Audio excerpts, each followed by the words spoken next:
Talking about your future plans in English, it seems pretty simple, right? But it's one of those areas where it's just so easy to sound a little bit off. So today, we're going to fix that. We're going to clear up all the confusion so you can talk about your plans with total, complete confidence. Let's do this. So look at this. All these questions are basically asking the same thing, but they each have a slightly different feel, don't they? And it's those little tiny differences that can really trip you up. But you know what? There's actually a really simple secret to getting this right every single time. And here it is. The secret isn't about memorizing a bunch of complicated grammar rules. Nope. It's all about one simple idea: certainty. That's it. Just ask yourself, how sure am I that this plan is actually going to happen? And once you get this one idea, I promise, everything else just clicks. To make this super clear, let's imagine something I call the certainty scale. We're going to start at the very top with plans that are 100% locked in, and then we'll work our way down to stuff that's, well, just a vague idea. So first up, absolute confirmed plans. Okay, so this brings us to our very first tool. It's the present continuous. This is what you grab when a plan is so solid, it's practically written in ink in your calendar. We are talking 100% certainty here. So the key here is a fixed arrangement, especially when you know the time and the place. Seriously, think of it just like a calendar appointment. Next Friday is a confirmed time, which means the plan is locked in. That's exactly when you'll use the present continuous. Okay, so listen to how this sounds in a real conversation. A wedding? That's the perfect example of a fixed plan, right? You've RSVP'd, you've probably bought a gift. It is happening. Saying I'm going to a wedding is absolutely the most natural way to put it. And the grammar for this? Super simple. It's just the verb to be, am, is, are, plus your main verb with that ing on the end. Easy peasy. Okay, let's move one step down our certainty scale. All right, so what if you're pretty sure about a plan, but it's not quite a formal, locked-in appointment yet? Well, that's where going to comes in. Your certainty level is still really high, but maybe the little details aren't fully hammered out. This is absolutely perfect for firm intentions. You've made up your mind, you're doing it. But it's more of a personal thing. Like you're headed to the beach, but maybe you haven't decided the exact time or which beach you're going to. And listen up, because this is important.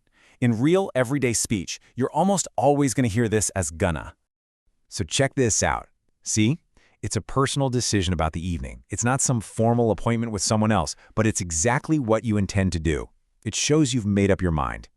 And the structure for this one? It's just to be again, plus going to, or, gonna, and then your main verb. Simple. Okay, ready to dial down the certainty one more notch? Now we get to will, and this one's interesting, because we're not really stating a plan anymore, we're actually making a prediction. You think it's likely to happen, maybe based on past experience, but at the end of the day, it's still just a guess. The magic word you're going to hear a lot with will is probably. That little word is your clue. It's like saying, hey, this isn't set in stone, but it's my best guess about what's going to happen. The decision isn't final, you're just predicting the most likely outcome. This is a great example of this in action. You see what's happening here? It's based on habit. You know what it's usually like when you visit your parents, so you can predict what's going to happen this time. There's no formal plan, but it's pretty likely, right? And the grammar? Oh, will is the easiest one of the bunch. It's just will and the verb.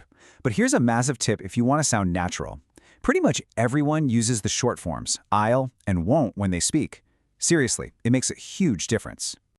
All right, we have made it to the very bottom of our certainty scale. So, what do you say when there's no real plan, just a few ideas kind of floating around in your head? Well, that is the perfect job for might. So the crucial feeling for might is indecision. You're just throwing an option out there. It's one of several possibilities. That phrase at the end there, but I haven't decided yet, that is the essence of using might. And again, the context is everything. Listen to the first part. I don't have any weekend plans. That right there tells you we are at 0% certainty. Going to the museum is just an idea, an open possibility. It's not a plan at all. And the best part about might? The grammar is ridiculously easy. It's just might. That's it. For everyone, it never ever changes. So that's our whole scale, from 100% certain all the way down to just a possibility. Let's do a super quick recap of our new toolkit. So, we have just walked down the entire certainty scale. And I want you to think of these 4 forms not as boring grammar rules to memorize, but as 4 unique tools in your communication toolkit. Each one has a very specific job to do. Okay, let's lock this in one last time. Present continuous, that's your fixed appointment. Going to, that's your firm intention. Will, your likely prediction. And might, just a possible option. See, it really is that simple. A different tool for every level of certainty. And that's it. When you stop worrying about grammar and start thinking about certainty, you can pick the right one every single time, and you're going to sound so much more natural.